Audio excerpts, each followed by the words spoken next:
afternoon and welcome to the Management Research Project School presentations of the PIM Annual Research Conference PIMARC 2022.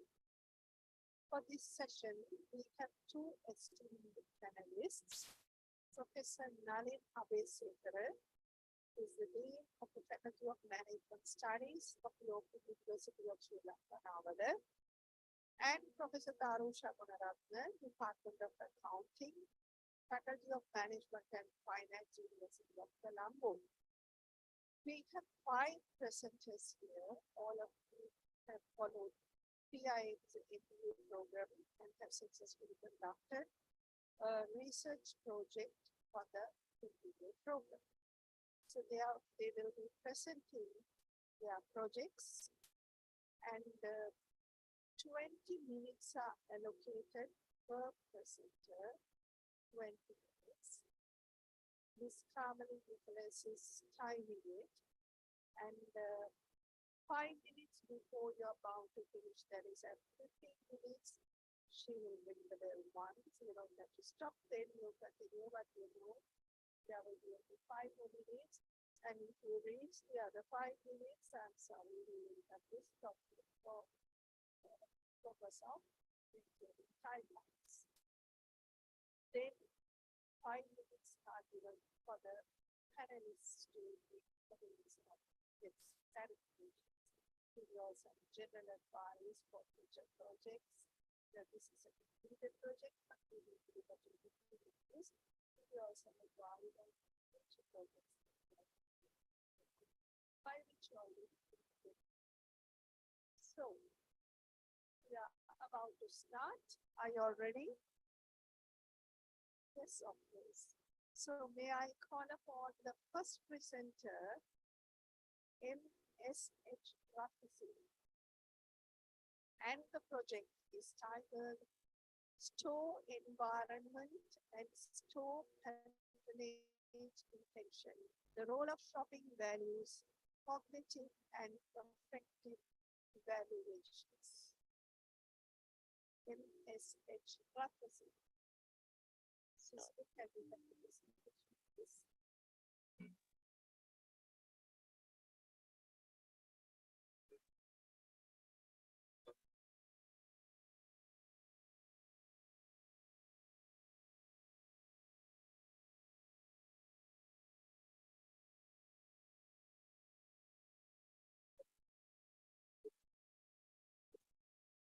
Test 1. It's clear, right? Test 1.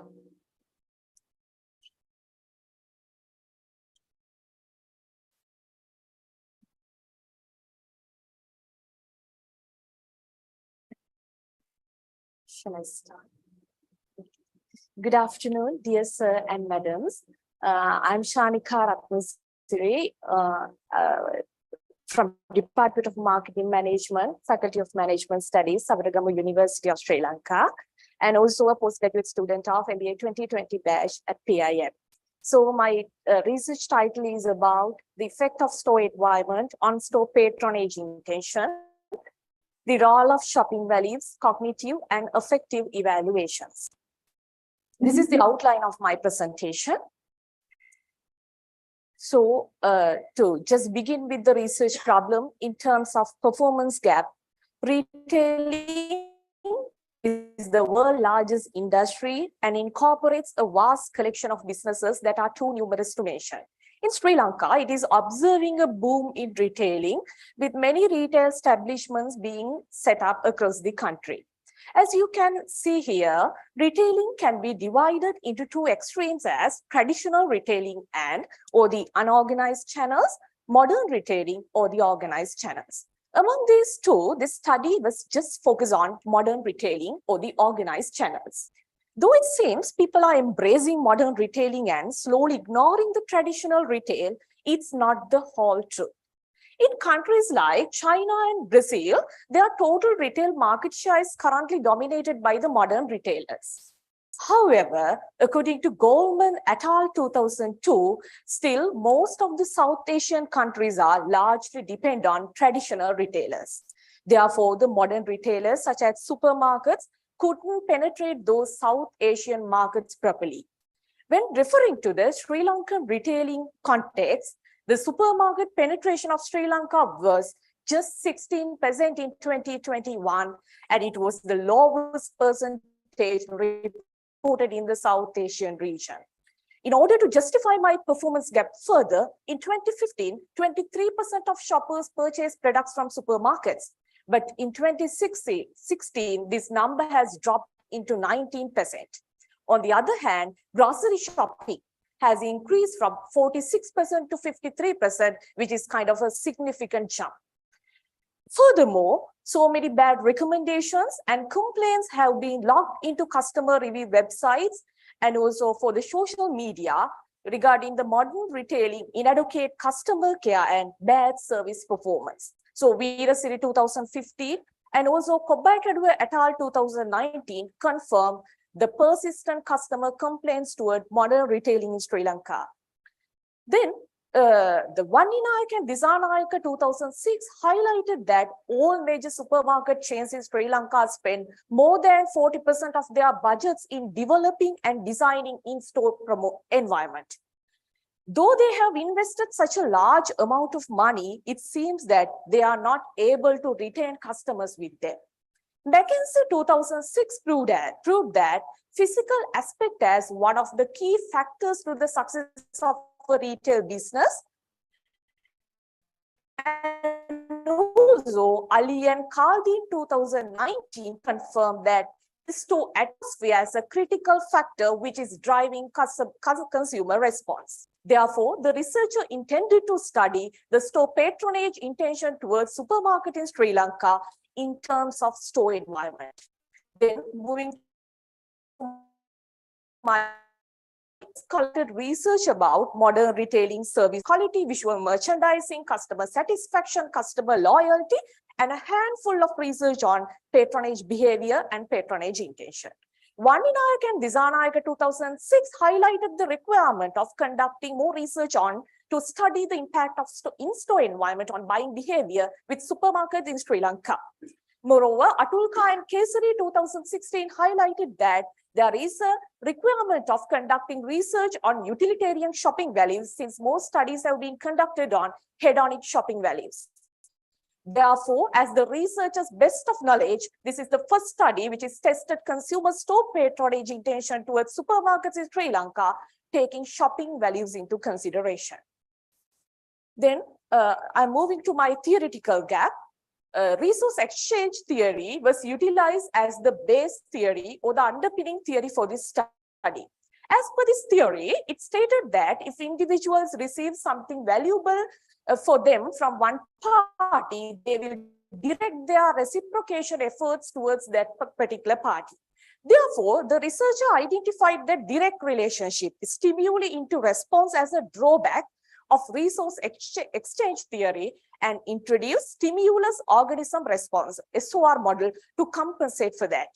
Because like Lee and Yoon in 2015 highlighted that environmental stimuli have a noticeable effect on individuals' behavior when the relationship was mediated by the individual's evaluation processes. Therefore, most of the prior researchers have conducted using emotion as a mediator variable. Therefore, as the researcher's theoretical contribution for the current study, the researcher introduced cognition or the cognitive evaluation as a mediator variable in between store environment and affective evaluation based on the cognitive theory of emotions. This is my research question. What is the role of cognitive evaluation towards store, affective evaluation towards store, and shopping values on the association between store environment and store patronage intention towards supermarkets in Sri Lanka? Accordingly, the purpose has formed to examine the effect of store environment on store patronage intention through cognitive evaluation towards store, affective evaluation towards store, and shopping values. Then the researcher has developed 7 objectives, as you can see here in the slide. So then I'm moving to the explaining the managerial and empirical significance of the current study. The supermarket owners and decision makers can establish and improve the retail environment by gaining understanding about the customer's internal evaluation processes, such as emotion and cognition here. Then decision makers can formulate strategies and initiate the organizational change programs to develop the retail market environment. Not only that, supermarket customers can gain benefits from the improved retail environment, which will lead to enhance their living standards, and they are able to generate the satisfaction which they desire. Finally, as the empirical significance of this study will address the paucity of literature with special reference to supermarket segment in Sri Lanka, actually with related to the mediation effect of cognition. Then the theoretical significance, as I mentioned before, this study contributes to the current knowledge by extending the SOR model. Then the major significance of the current study, the theoretical significance of the current study, is the introduction of the mediation effect of cognitive evaluation based on the cognitive theory of emotions. And also, as per the researchers' best of knowledge, this is the first study which brings together two important constructs, such as cognitive evaluation towards store and shopping values together into one platform while extending the original stimulus organism response model. Then this is the conceptual framework which is developed by the researcher to test the hypothesis. The researcher has initially developed 7 hypotheses for the current study. So most of the hypotheses were backed with well-established theories. If I take H1 here, this is straight away from the resource exchange theory. Then hypothesis 2 and its sub-hypotheses, these were from the cognitive theory of emotions. Then the hypothesis 3, this is again from the cognitive theory of emotions. H4, this is from the stimulus organism response model. Then the H5 and H6, as you can see here, those are the mediation. So these two mediations from cognitive theory of emotions. And again, H7A and B, those two hypotheses were developed to address the empirical gap of the current study. So here, I want to highlight it that here H5 is the researcher's theoretical contribution for the current study. Then moving to the methodology, this study reflects the philosophy of positivism. The researcher employed deductive approach for this study, and also this is a quantitative study. So this study is explanatory in nature. This is a cross-sectional study because the researcher has gathered data one point at a time. And also the researcher utilized survey as the research strategy. Hence, this is a mono-method study. Self-administered structured questionnaires were gathered to collect the primary data. And the questionnaire development was based on the validated instruments from the previous literature. Then SPSS 21 and AMOS 21 were utilized as the data analysis software. The unit of analysis for the current study is the individual. The target population of the current study is all customers between 18 to 55 years of age who visit supermarkets occasionally in Sri Lanka. Then the sample here, however, the researcher distributed 350 questionnaires between the sample respondents, though the minimum sample size requirement for the current study is 250 customers as per Hare et al. 2014. The sampling method employed for the current study was convenience sampling due to the inability of finding a proper and accurate sampling framework. Then the data analysis. The pilot test was carried out using 30 respondents to ensure the validity and reliability of the research instrument. Then after the final data collections, data were screened initially by using SPSS. Here, as the initial screening, tested for missing values and the outliers. There were any missing values identified with related to any of the constructs here, but the 3 common outliers were identified and they were removed from the final data set. So, however, finally 260 responses were found as usable, and therefore the effective response rate of the current study is 75%. Then several types of tests were conducted using SPS and AMOS. I will explain them in the next slide. Here, these kind of diagnostics text and the multivariate assumptions have been conducted here. Test for common method bias, it was done using Herman's single factor score. Then test for unidimensionally, explorative factor analysis has utilized for this. Test for non-response bias, Levin's homogeneity test was employed for this and found that there is no any significant variance between late and the early respondents. Then again tested for multivariate assumptions such as normality, linearity, and homocadastricity and multicollinearity in order to confirm that regression assumptions are not violated in the current study. Then finally, model fit indices such as Simin by DF value, RMR, RAMSIA, these all model fit indices were tested to confirm that the constructs are appropriate to run for the structural models. Then validity and reliability assessment. The content validity was tested with the subject experts and the professionals in the industry. Here the AVA estimates and the composite reliability were utilized to test the convergent validity. Then again, the convergent validity of indicators were assessed using standard factor loadings, which are greater than 0.45. Then Chronobatch's alpha value is used to establish the internal consistency of the constructs. Then the findings of the studies, these all findings are based on the 7 structural models developed. I didn't include those structural models here due to the time constraints. However, as per here, all the direct paths were supported. So all the first 4 hypotheses were supported. Then there are 3 sub-hypotheses related to the second hypothesis. Those 3 are also supported here. Then in order to test the mediation effect, 2 bootstrap tests were performed. If I move to the first one, the mediation effect of cognitive evaluations, as you can see here, the direct path was supported and also the indirect path is also supported. Therefore, the researcher revealed a partial mediation here. Then, if I take the hypothesis 6, the mediation effect of affective evaluation, direct path was supported here, but the indirect path was not supported. So, the researcher concluded there is no mediation here. Then, again, another 2 bootstrap tests were conducted to test the moderation effect of hedonic shopping values and utilitarian shopping values between affective evaluation and store patronage intention. Here, as you can see here, the interaction terms, which is in bold here.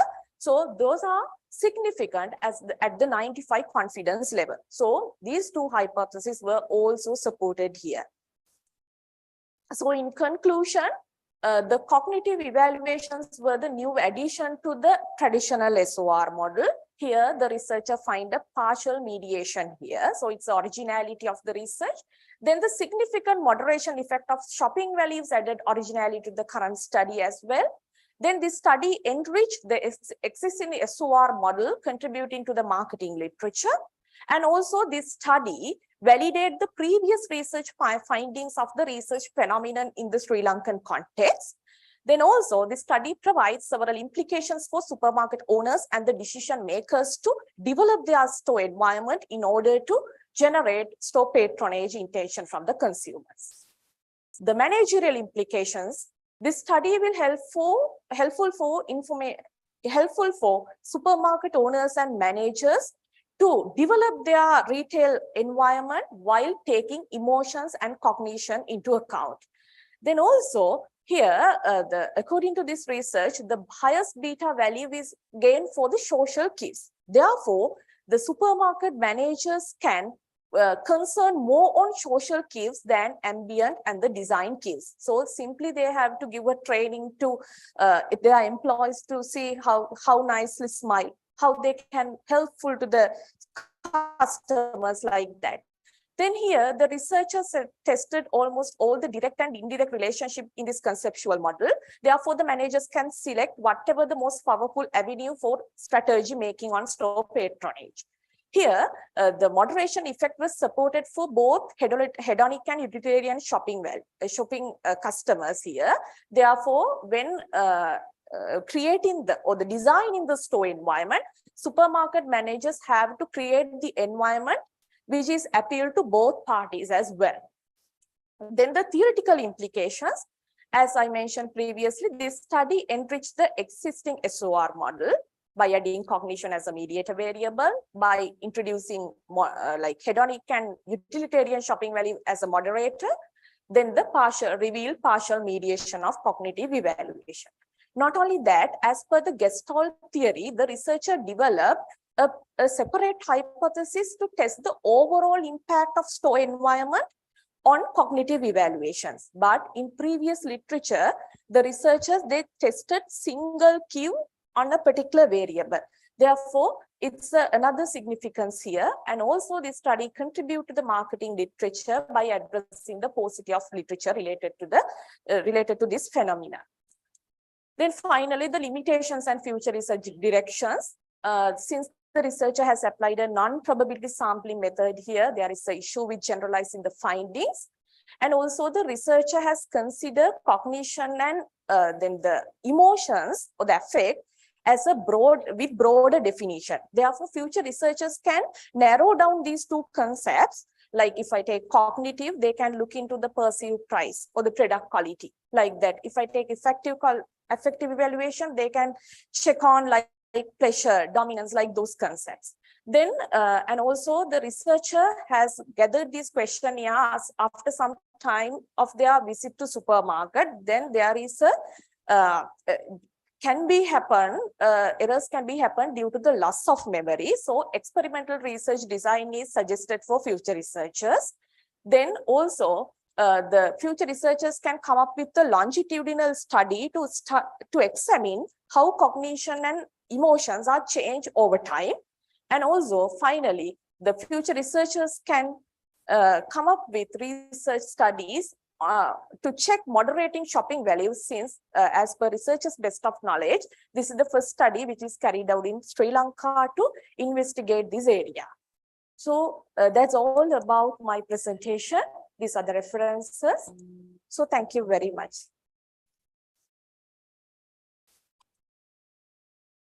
Very much for that presentation.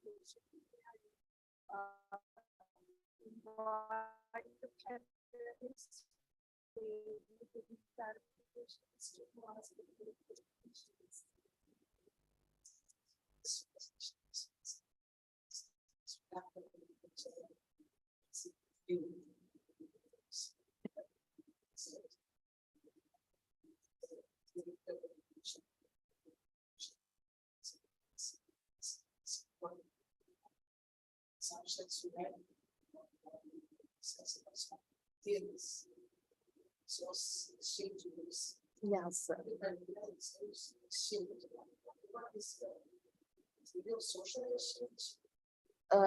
Like sir, here in this theory, it explains that like if one particular individual receives something valuable to them, they directly like make their full effort to being loyal to that particular store. That means stimulus into response. But so many like articles where they argue that definitely there should be an internal evaluation process in between stimuli and the response. So like that's why I introduced SOR model to compensate the drawback of the resource exchange theory, because like there is argument because just if a particular stimuli happen, we are not going to respond directly for that for a longer time. But if it is coming from our internal evaluation processes, so it will be long lasting. Yes. Yes. Okay. Okay.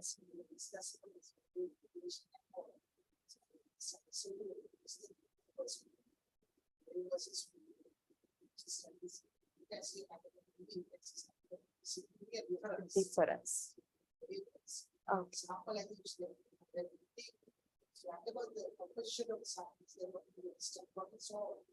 No, sir, like it's from the entire country. However, finally, I was able to collect that, I was able to return from the respondents 312 questionnaires, but based on the filtering question, I was employed in the questionnaire, I have to remove 49. Then finally it came to 260, sir. Oh, yeah. Yeah. Yeah. Yeah. Yeah.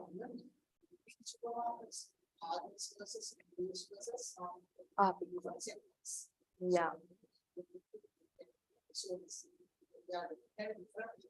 Pitch. Yeah. Yeah, true, true. Sir. Yeah.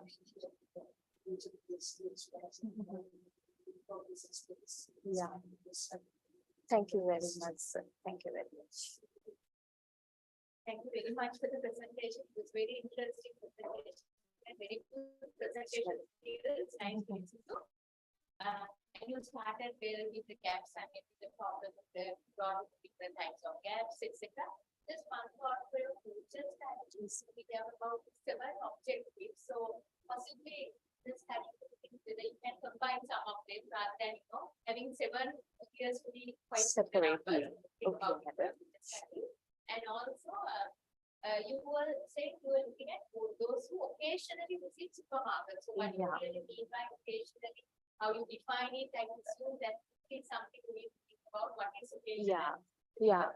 Vague term. Yeah. And also, you can think whether there are any more literature from the global context, also the Sri Lankan context, also any global context that you could bring to for this perspective. And from the writing, I think in your report also it was very good. Now in your citation, whether you are talking author prominent or information prominent. So start with the author, when he joined Monday, at the beginning was the citation, the main author and the year was given, and it also again author and the year was given. Okay. So, author prominent, start with the author. Yeah. Okay. Yeah, you put it with the brackets. Brackets. So those are some comments and was very clear and explanation. Yeah. Thank you.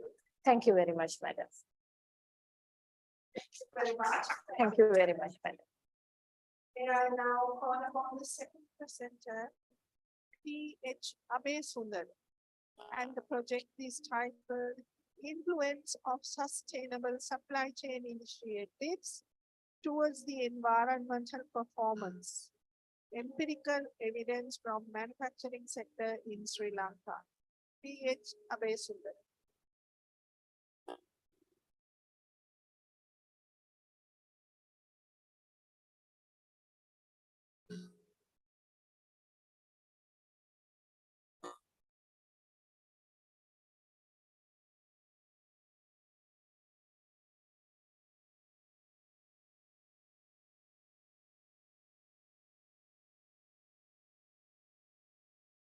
Testing 1, 2, 3. Okay. Good afternoon, everyone. So today I'm going to present my management thesis project. So my name is Praveen Abesundara. I'm from Department of Operations Management, University of Peradeniya. So my study was titled Influence of Sustainable Supply Chain Initiatives Toward the Environment Performance, Empirical Evidence from Manufacturing Sector in Sri Lanka. So moving forward, so this is the outline of my presentation today. So initially I will give an understanding about my performance gaps and the objectives of it. Likewise, I'm going to go through these particular sections today. So moving forward, so when we consider about the performance gap, initially when we consider about emerging countries in the world, there is a rapid economic development when you consider about emerging countries in the world. So when you consider about those rapid economic development, there is a problem pertaining to environment pollution when you consider about rapid economic development in the manufacturing sector. So apart from that, when we consider about the global manufacturing supply chains, it poses a substantial risk to not only the individuals, but also to the economics of national, regional and local, as well as global environment due to the excessive consumption of and consumption as well as waste generation. So when we consider about Sri Lanka, waste generation have been a severe issue due to the manufacturing operations as well as household activities according to DLVs in 2020.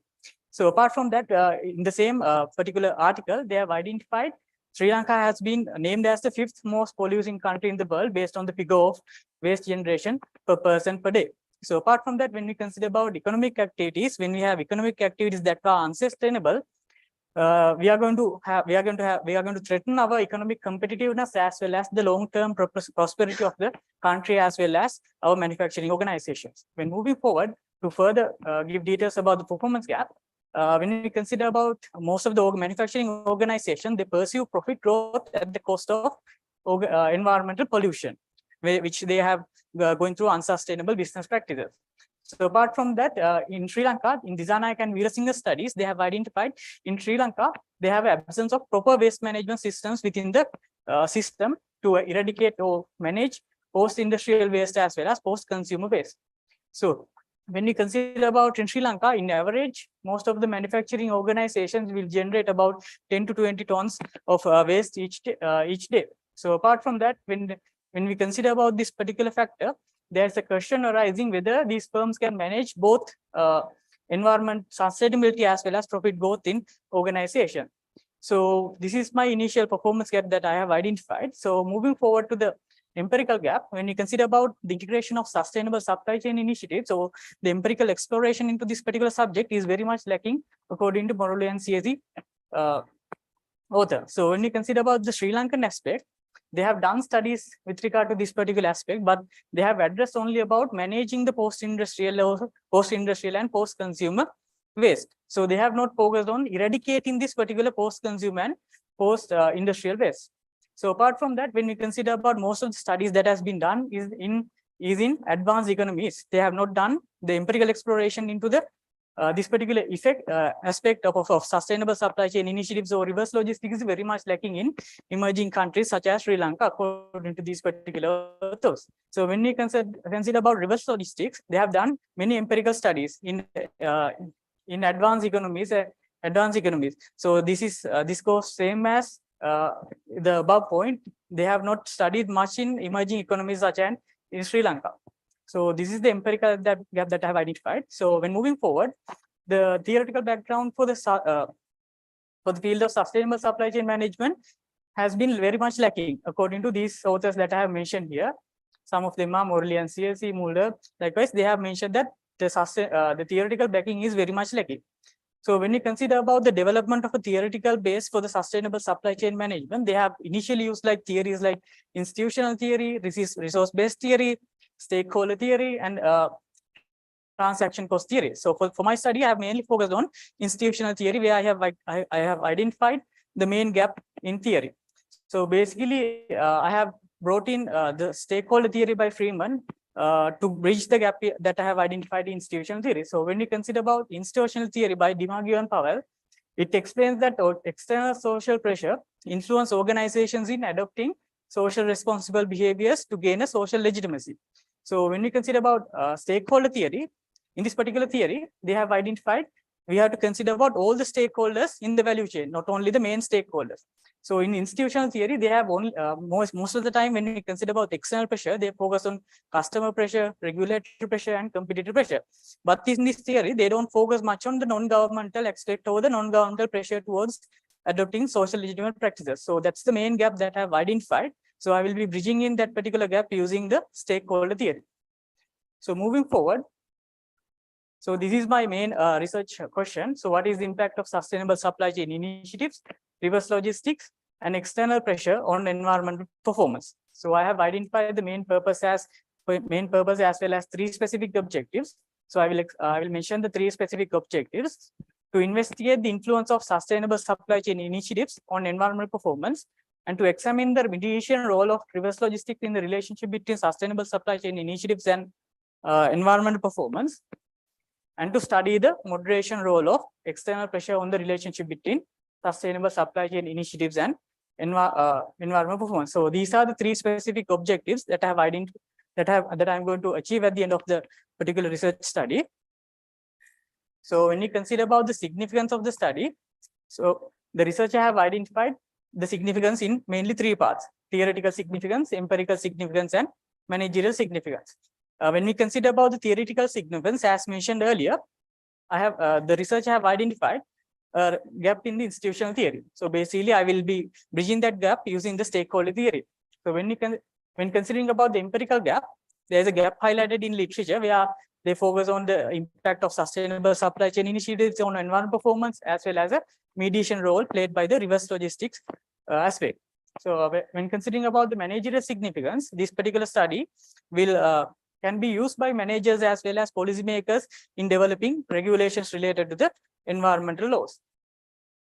Moving forward, initially for this particular study, the research has developed 5 main hypotheses. So these hypotheses have been supported by literature. So I will move forward and I will explain about the hypotheses used in the conceptual framework. So these are the initial 2 hypotheses that I have developed using literature. Moving forward, this is the 3rd hypothesis and the 4th hypothesis. And as I mentioned earlier, I have developed main 5 hypotheses and 4 sub-hypotheses under the 5th main hypothesis. So moving on, so this is the conceptual framework that I have developed. So this is the, I have the first hypothesis, sustainable supply chain initiatives has an impact towards environmental performance, and sustainable supply chain initiatives have an impact towards reverse logistics. And the third one is reverse logistics has an impact towards environmental performance. And the fourth one considers about the mediation role played by reverse logistics in the relationship between sustainable supply chain initiatives and environmental performance. And the 5th one as a whole considers about the moderation role played by external pressure, as well as other sub 4 hypotheses considers about the regulatory pressure, moderation role of regulatory pressure, competitive pressure, customer pressure, and non-governmental organizational pressure in the relationship between sustainable supply chain initiatives and environmental performance. Moving forward, so now I'm going to discuss about the researcher's methodology. So overall study design is a positivistic, deductive, quantitative study, cross-sectional study which uses a survey strategy. And the survey instrument is a structured self-administered questionnaire. For the data analysis, I have used SPSS as well as Smart PLS. So unit of analysis is manufacturing business unit or any individual or independent manufacturing organization which has adopted sustainable business practices. So for the sampling method, I have gone for a purposive sampling method. So moving forward, when discussing about the operationalization, for the total questionnaire, I had 42 items. For the environment performance, I had 6 items. Sustainable supply chains had 17 items with 3 dimensions, and reverse logistics with 6 items, and external pressure with 13 items and 4 dimensions. So moving forward, when we're considering about the survey data, I administered 206 questionnaires, and out of which 143 questionnaires were returned. So when I went through the filtration, there were no any questionnaires discarded because of any issues. So I considered all 143 questionnaires for my data analysis purpose. When you consider about the effective rate, it was around 69.42%. So when you consider about the data analysis, initially I did a pilot study using a 30 written questionnaires. And to gain additional feedback, I considered about reliability and validity. Apart from that, when we consider about the whole data analysis, I had to exclude one item from my particular model. So I will show the model. So these analyses were done. In here, I'm not going to explain about the whole data analysis because of the time constraint. So this is the initial model that I used in Smart PLS. So when I consider about the indicator loading values, I had to remove this particular item, GK3, it means green packaging 3, because of the low indicator loading values. So after removing that particular GK3 item, I could have like increased my indicator loading values. So when you consider about the assessment of structural models, so I'm here going to explain about my hypothesis testing. So when you consider about hypothesis testing, first hypothesis was regarding sustainable supply chain initiatives on environmental performance. So it was supported with a significant p-value. So when you consider about the second one, sustainable supply chain initiatives impact on reverse logistics, it was not supported, 0.401, because the p-value is not significant. So when we consider about the third hypothesis, reverse logistics on environmental performance, it was also supported with a significant p-value. So moving forward, next I had a mediator in my particular model, which is the reverse logistics. So initially I identified the p-value without the mediator. So where it was supported, so I could have moved forward with my process. So when moving forward with the mediator, all the direct effects as well as indirect effects was not supported when you consider about the mediation variable. So this is the model that I used to consider the mediation impact without the moderator. Sorry, without the mediator. So this is the model with the mediator. So moving forward, when you consider the mediation impact, as I mentioned earlier, as direct effect, as even though there was a direct effect, all the other direct effects with the mediator was not supported. Because of that, I can conclude that there is a no mediation impact when we consider about the reverse logistics in the relationship between sustainable supply chain initiatives and environmental performance. So this is the model that I used to use for the moderation to identify the moderation impact. So when you consider about the moderating impact, as I mentioned earlier, so as a whole, I identified the impact of moderating impact of external pressure. So it was supported with a significant p-value. So after that, I went through the sub-dimensions of a particular construct. So when you consider about regulated pressure, it was supported with a significant p-value. So other one is competitive pressure. So when you consider about competitive pressure, it was not supported. It was not supported. And when I went through the other one, customer pressure, it was also not supported in the particular moderating impact when I identified the sub-dimensions. So when I identified the other sub-dimension, the non-governmental organization pressure, it was supported with a significant p-value. So moving forward for the discussion, so the first one is sustainable supply chain initiatives of a firm impacts the environmental performance. So it has been supported by literature where they say there's a significant relationship between the sustainable supply chain initiative on environmental performance, where it has been supported by many studies that has been done previously across the world. So when we consider about the second one in the reverse logistics, where it says overall there is an impact of sustainable supply chain is even in initiative on the reverse logistics according to HSU et al. So even though it is the case in this particular study under sustainable supply chain initiatives, there were 3 dimensions. One is green packaging, green manufacturing, and green purchasing. In there, they only identified the relationship between green packaging and green purchasing, but not for green purchasing. But in my study, there was no relationship between sustainable supply chain initiatives and reverse logistics due to many contextual factors, because in Sri Lanka, most of the organization only focus on sustainable business practices, but they do not go to the extension of having reverse logistics in Sri Lankan aspect. So this has been supported by Disanayak and Veerasinghe study as well. It says that firms does not capture additional value through extending the product life cycle. So basically in reverse logistics, what they do is they are going to extend the product life cycle. So when we consider about the impact of reverse logistics towards the environmental performance, it has been supported in my study as well. So in the literature also, they say that there's a significant impact of reverse logistics on environmental performance, like in studies by Guide, HSU et al. And Co et al. Likewise, those are some of the literature findings. So when we consider about the mediation impact have been supported in developed countries. For example, if you consider Algava and Abdullah, Jayaraman and Luo, likewise, in those studies, it has been supported. But when we consider about the Sri Lankan aspect, for my particular study, it was not supported. Even it was not supported. When, as I mentioned earlier, many Sri Lankan organizations adopt sustainable business practices, but they don't go for the extension of having reverse logistic practices. So moving forward, for the hypothesis of a moderation role, it has been supported in Sri Lankan aspect as well as in the other countries. It has been supported. The moderation role has been supported. So moving forward, when considering about theoretical implications, I have identified these as my theoretical implications. Initially, I will expand. The researcher would be able to expand the existing literature in relation to the institutional theory as well as the stakeholder theory by bridging the gap in the institutional theory by bringing forward the stakeholder theory. And secondly, I have the researcher has identified. Research has empirically tested the relationship between the sustainable supply chain initiatives and environmental performance. So it is a further validation of this particular relationship. And finally, the empirical gap highlighted by a particular HSU et al. In adopting reverse logistics as a mediator. In this particular study, it has not been validated because of the contextual issues. So when we consider about the fourthly, the measurement items were used for measuring the non-governmental organizational pressure have been further validated. So basically, this particular measurement was initially used by Moosmeyer et al. In 2019. So this has been further validated in this particular study.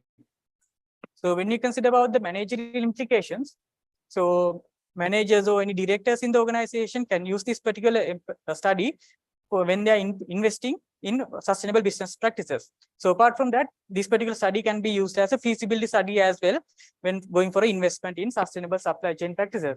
Apart from this, when managers doing their day-to-day activities, they can use this particular study's findings when to consider about all the stakeholders, not only the main stakeholders in the vicinity.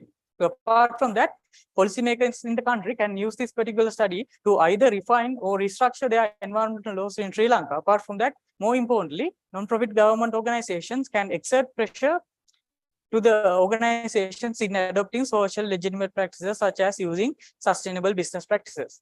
And when you consider about the limitations as well as future research directions, so when you consider about the limitations, I have not considered about the type of certification of organization in regard to the environmental certifications. I have only considered about the adoption of sustainable business practices. When we consider about the second one, I have gone for a purposes sampling, which has an inherent limitation in generalizability.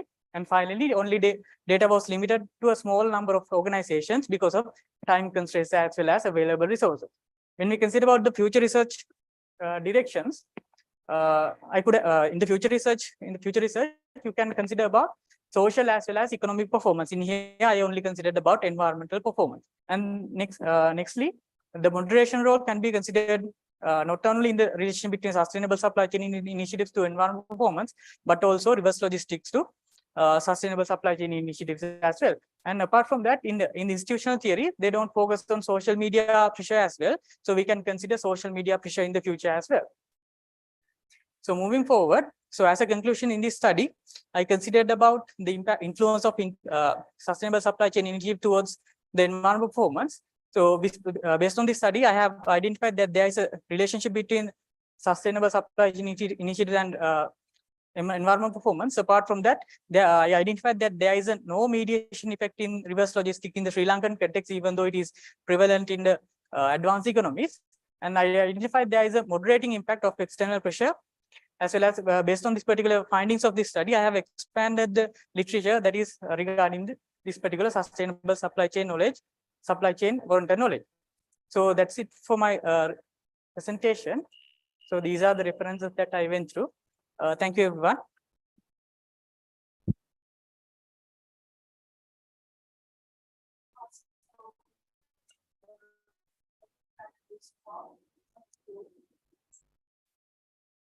Thank you very much for the presentation. It was a clear presentation, very detailed.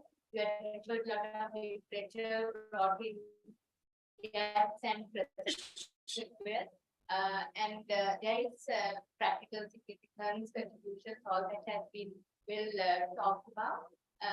Just a concern that I had was regarding the theory. The idea that you move forward is you're bringing together institutional and stakeholder because a particular lapse of institutional theory, because PIMARC and Powell 1983 does not have something. So I think for your future improvement, what you should really think about is institutional theory is a theory which has developed a lot across time, over 4 decades from 1957 on. There are various studies done, various research. So I presume you are referring to the 1983 work of PIMARC and Powell, the cohesive link normative pressure.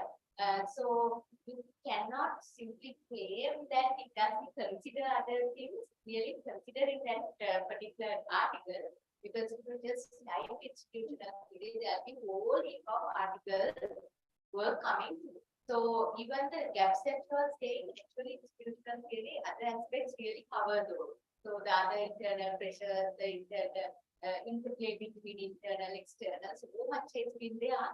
And also even the nature of the study, the methodology, which is a quantitative study, very clearly explained with justifications, etc. This always the institutional theory is more qualitative research bound method theory. So I think that method, that theory you have kind of still some other theory, like, there are certain theories which are more suitable for a particular methodology. Just example, contingency theory will be more a quantitative research based theory. Institutional theory or academic theory will be more qualitative. So just be cautious for your future improvement about how to really match the theory and the methodology. But otherwise, a lot of work done, and we saw the detailed presentation you've done, which is all great work, but that's something for future improvement. Thank you, madam.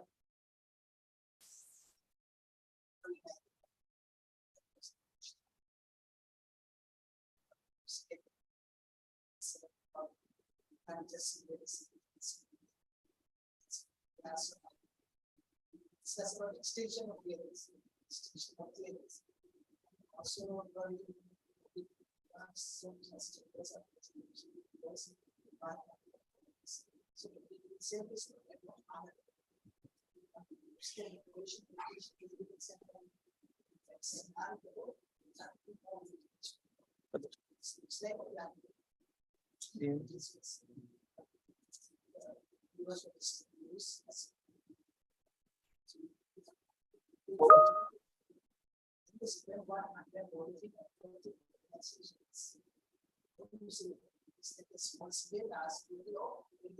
Basically, large scale. So large and medium, not small scale. Significant.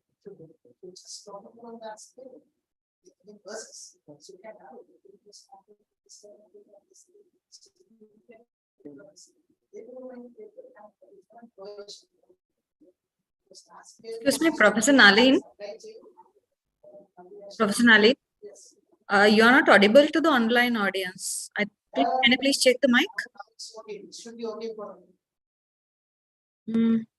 Is that fine, Dr. Ilakshi? Yeah, better. Ilakshi is hiding there. Hare. So, I identify that the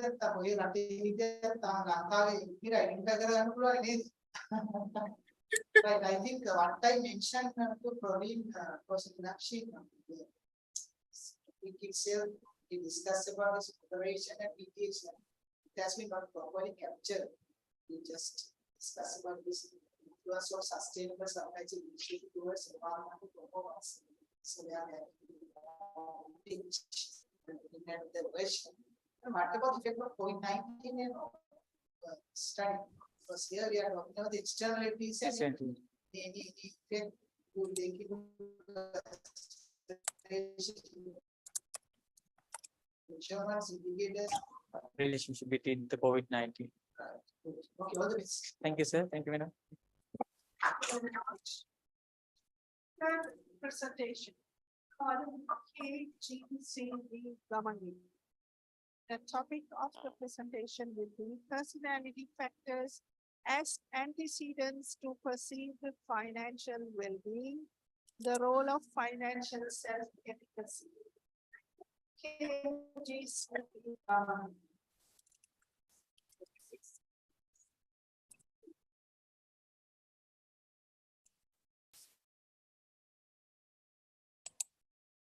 Good morning, dear sir and madams, and to all of you present here today. Sorry, good afternoon. I'm Daupadi Gamage, and I'm from the Department of Accounting and Finance of the NSBM Green University. So I'm going to today present my research done on personality factors as antecedents to perceived financial well-being, the role of financial self-efficacy. So first I will this is the outline of my presentation. I will first focus on the performance gap. So in securing a minimum level of financial preparedness, financial counselors and planners suggest that individuals should at least have a savings reserve equivalent to 3 months' income or expenses. However, in 15 out of 22 countries, more than half of the population did not have sufficient savings to cover their 3 months' income and expenses. Further, in USA, about 45% of employees claim that the stress caused by handling personal finances is higher than the health and relationships. So even in Sri Lanka, if you look at the difference between individual income and consumption has been negative and variable over the years. So this gives the rise to the question as to why individuals are not preparing for their financial future despite the sufficient awareness created on the importance of it. Next, I would move to the empirical gap. So even among the individuals with similar in terms of the way they prepare and plan for their financial future. So this gives a clear indication as to there are a wide array of subjective factors other than income and wealth that impacts the individual's financial well-being. However, most researchers done on this aspect called financial well-being is mostly focused on objective measures like income and wealth. However, in the recent researchers conducted in the studies, it is highlighted the importance of studying about the impact of personality characteristics on the financial well-being of an individual. And there they highlight and the importance of studying about the emotions, attitudes of individuals towards their financial well-being. In analyzing the researchers conducted recently, there exists a research lacuna on how individuals' broad emotions stemming from his or her own personality impacts the financial well-being of the individual. Next, I would move to the theoretical gap. So the current study investigates financial well-being based on the theory of subjective well-being, and theory identifies extra individual personality that impacts the subjective well-being of an individual. However, the theory does not explain how these two personality traits or the broad traits of an individual helps an individual to achieve and maintain self-regulatory behavior to achieve the intended levels of financial well-being, which is identified as financial self-efficacy. So in bridging this gap, I have used the meta-theoretic model of motivation and personality, which explains how the individual's personality interacts with situation to influence customer or the individual's actions and attitudes. So the association between the elemental traits like extraversion, neuroticism, with the situational traits like financial self-efficacy. So using this theory, recent studies with broad elemental traits, extraversion, situational traits like efficacy. So based on the understanding we gained so far, I will next focus on the research questions. So first research question is, what are the possible factors affecting the perceived financial well-being of an individual? And does financial self-efficacy impact the perceived financial well-being of individuals? Purpose of the study is to explain the impact of personality factors on individual financial well-being and to understand the mediating role of financial self-efficacy between personality factors and perceived financial well-being. So I have derived the two research objectives to identify the impact of personality traits of extraversion and neuroticism on the perceived financial well-being. Secondly, to examine whether there is a mediating role of financial self-efficacy on the relationship between personality traits of extraversion, neuroticism, and perceived financial well-being. So significance of the study, this study provides valuable insights as to how the individual's personality impacts his or her financial well-being. So by through the findings of the study, the individual can get an understanding of as to how to shape his or her behavior to achieve the intended levels of well-being, and also how to develop the sense of self-belief on the confidence and the ability to manage his or her own financial situation. And also there's a managerial implications to institutions like banks and financial planners also, because rather than carrying out mega programs targeting everyone, the banks and financial institutions can have an understanding on how individuals' personality impacts his or her financial well-being. Therefore, they can increase the effectiveness and enhance the relevance of these programs in a way that it helps to develop the individual's sense of self-belief towards his or her financial situation. So in terms of the theoretical significance, the current study adds the impact of positive emotions associated with extraversion and negative emotions associated with neuroticism to financial well-being literature, which is largely limited to objective measures like wealth and income. Also, the study provides a further explanation to the theory of subjective well-being by studying how broad traits of extraversion and neuroticism impacts financial well-being, and thereby how it impacts an individual to achieve intended levels of financial well-being using the meta-theoretic model of motivation and personality. So accordingly, I have derived 7 hypotheses, and this is the conceptual framework. And the relevant literature supporting each hypothesis is presented here. And this is the conceptual framework. So in terms of the methodology, this is a quantitative study which used the survey strategy, and it's a cross-sectional study. Survey instrument was a self-administrative structured questionnaire. Data analysis was conducted by using SPSS and AMOS, and the unit of analysis is individuals aged between 25 to 45 who are employed, economically active, and who are more likely to manage their own finances. And population of the study is the working young adults aged between 25 to 45. And when selecting the sample, I selected individuals aged between 25 to 45 working and in the residents of the Colombo district, because although we think it's the district with high earnings, financial well-being or the resilience of individuals are also at a very low level according to central bank statistics. So sampling method was purposive sampling.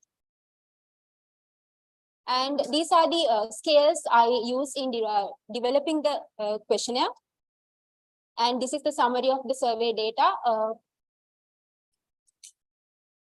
And in terms of data analysis, initially a pilot study was carried out in testing the validity and reliability of the research instrument. And thereafter, data was analyzed using SPSS, where initial cleaning and screening happened, and then assessment of measurement model and structural model using AMOS.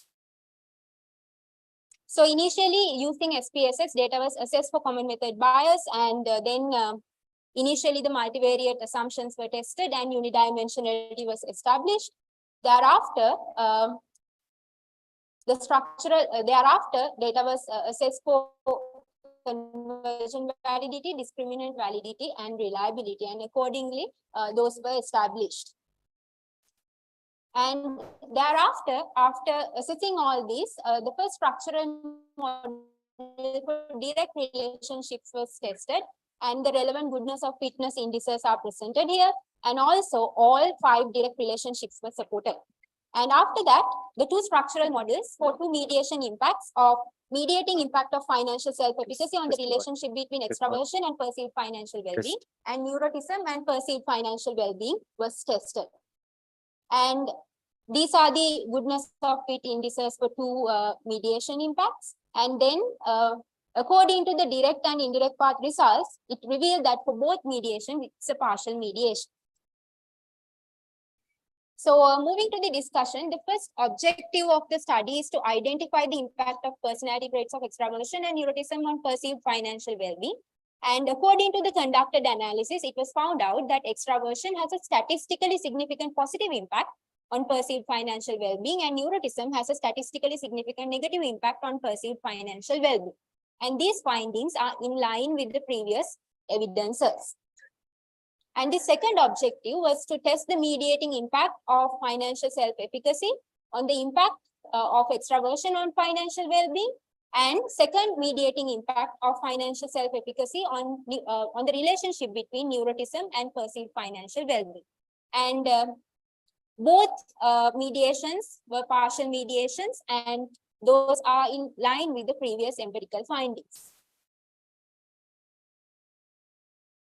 So in terms of the theoretical implications, as I discussed earlier, financial well-being previously has been largely limited to objective measures like income and wealth. So this study makes a significant contribution by adding the impact of positive and negative emotions stemming from an individual's personality to financial well-being literature. Further, the study provides an extended explanation to the theory of subjective well-being by analyzing how broad personality traits of extraversion neuroticism, and the situational trait of financial self-efficacy helps an individual to achieve intended levels of financial well-being through the engagement of self-regulatory behavior. That is, how these two broad traits impacts the individuals to develop his or her own self-belief on the ability to control his financial situation, and thereby how it impacts the financial well-being. So managerial significance, this study gives significant insights to an individual in shaping his or her behavior to develop the required confidence to handle his or her financial situation, and thereby engage in relevant regulations and behavioral changes to achieve intended levels of well-being. And also, the banks and financial institutions can gain these insights and enhance the effectiveness of their programs in terms of developing the individual's sense of self-belief and confidence and awareness about how to regulate his or her own financial situation and achieve the required levels of financial well-being. So, in terms of the limitations and future research areas, subjective approach to financial well-being is still at a very early stage, and therefore there's a lot of unexplored areas that can be studied in the future. I have only focused on the personality trait aspect of it. There can be many other subjective factors which future researchers can focus on. Further, I have conducted a cross-sectional study, therefore a longitudinal study would provide more understanding on the phenomenon. Then finally, the conclusion. The aim of the study was to contribute to the limited existing knowledge on the impact of personality traits on the financial well-being and understand why individuals are not preparing for their financial future despite the sufficient awareness created on it. So the study revealed that extraversion has a positive influence on perceived financial well-being. Neuroticism has a negative influence on perceived financial well-being. And the study also reflected that positive influence of extraversion and negative influence of neuroticism is high at the presence or stronger at the presence of financial self-efficacy. And the study also provided significant insights to banks and financial institutions in terms of enhancing the effectiveness of programs they currently carry out to develop the individual's confidence and sense of self-belief about preparing for their financial future. Perhaps for the first time, the present study indicated how negative and positive emotions associated with an individual's personality impacts on the individual's sense of self-belief in their ability to manage their own financial situation and engage in self-regulatory behavior to achieve intended levels of financial well-being. So thank you everyone for listening.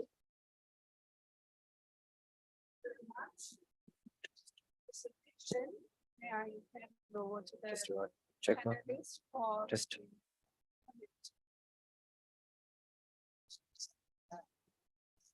what?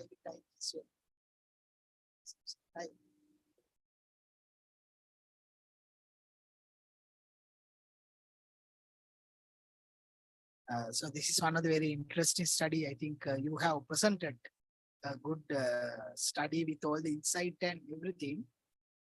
Then again, I have one particular observation on the sample where you mentioned the individual age between 25 to 45. Is there any scientific way of selecting this particular cohort of segment as a sample?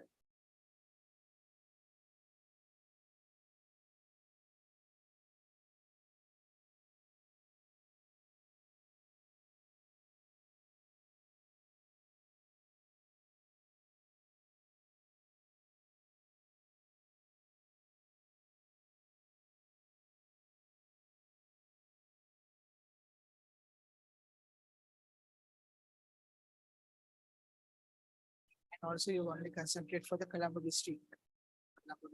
And you have justified that in such a way. I really appreciate. And also, by looking at your theory, the theory of subjective well-being, you have been used. So you put that as a moderated variable also.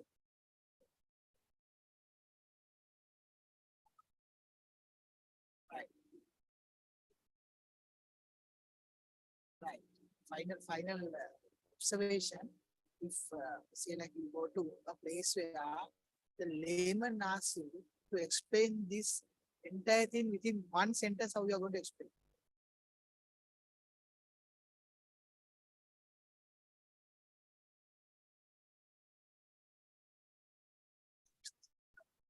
ඊටිගේ upset.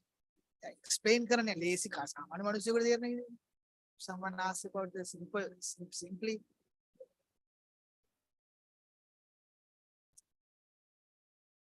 Okay, thank you.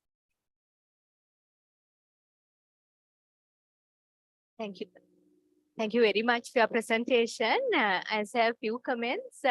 One is, I think, continuing from Professor Aline's one. Now, that age group in the report also, you start your first sentence with young adults, isn't it? So, is it that, so if so, you need to have a citation to say whether if your focus is young adults, you need to say that this is the category which you have chosen as young adults.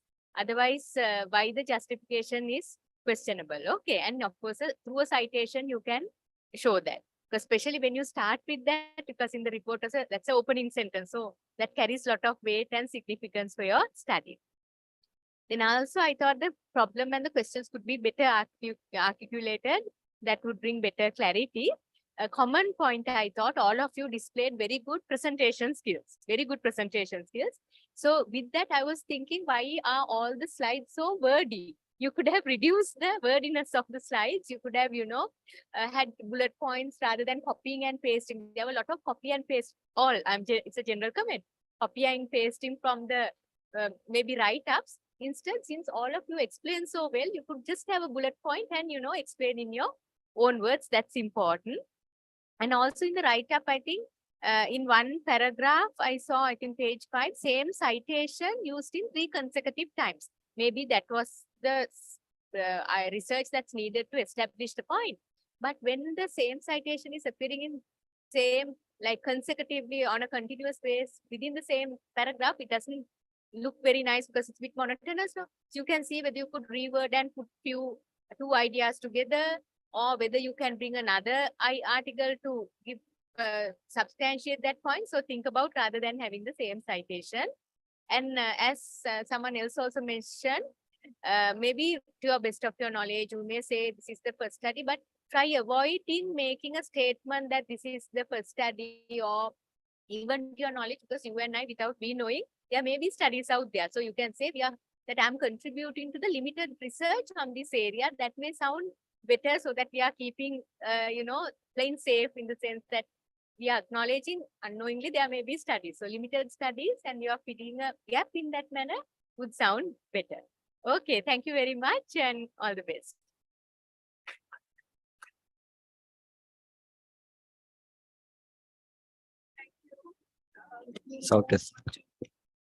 Move on to presentation number 4, DCH Silva. Less is more. The role of entrepreneurial bricolage on innovation self-efficacy and innovation performance in Sri Lankan SMEs. DCH Silva.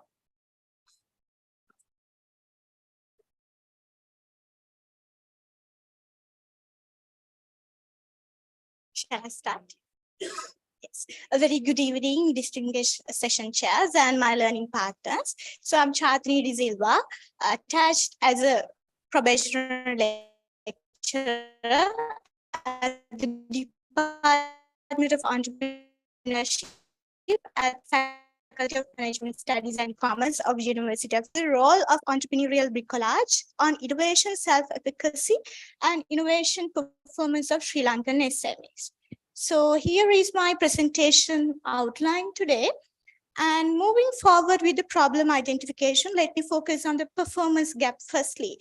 At the time where everywhere we heard the word entrepreneurship and the contribution of SMEs. So SMEs are playing a vibrant role, a critical driving force in every economy, irrespective of whether it is a developed country or developing country.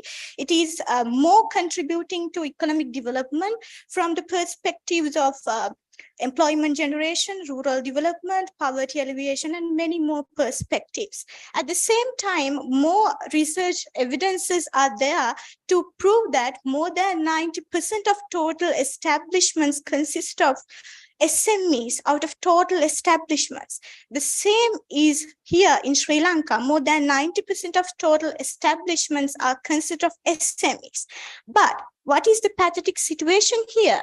even though the contribution is more, and even though the total establishments are more in SMEs, but 80% of SMEs are shutting down their businesses within the first 5 years of the inception due to the inability to cope up with the market changes or the competitive changes happening in the environment.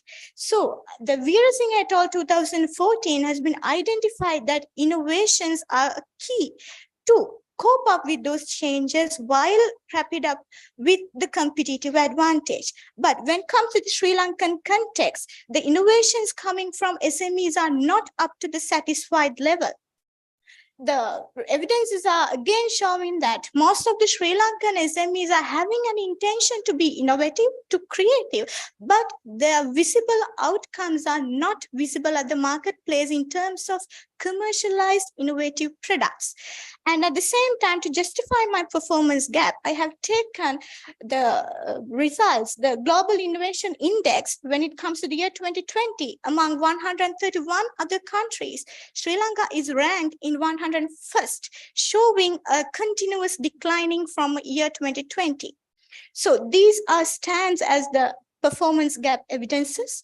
Moving to the empirical gap evidences, so many researchers in the global context and the local context have paid their attention towards the SME sector in many perspectives: SME growth, SME failing factors, obstacles, growing factors, different perspectives are there. But when it comes to the innovation performance in SMEs, especially in a country like Sri Lanka, the literature evidences are very less. And according to the Rabani et al. 2020, more researchers have defined the term creative self-efficacy. More researchers were conducting creative self-efficacy, not the innovative self-efficacy. The totally different concept. The creative self-efficacy is a totally different concept than the innovation self-efficacy, where the creative self-efficacy is more on creatively solving problems. At every time, it is not generating an innovative product at the market. So innovation self-efficacy is somewhat less explored area when it comes to the empirical evidences.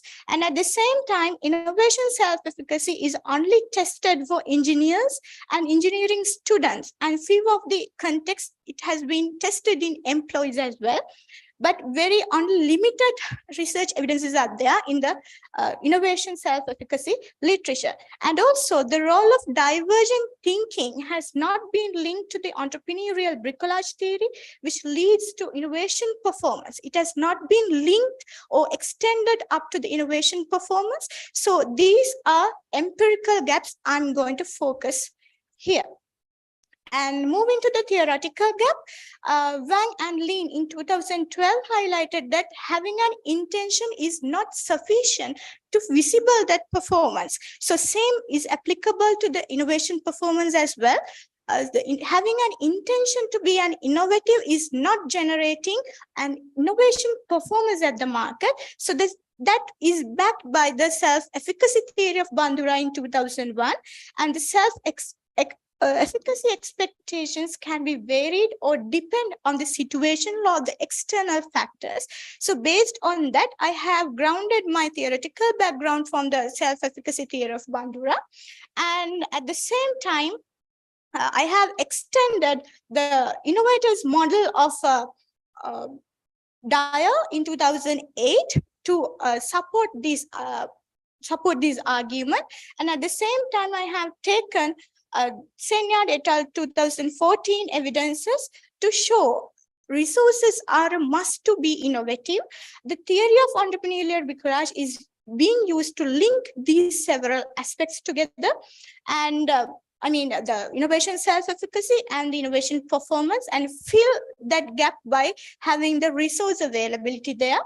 And since entrepreneurial bricolage is defined as the creating something by recombining and transforming the resources existing in our hand without acquiring them newly.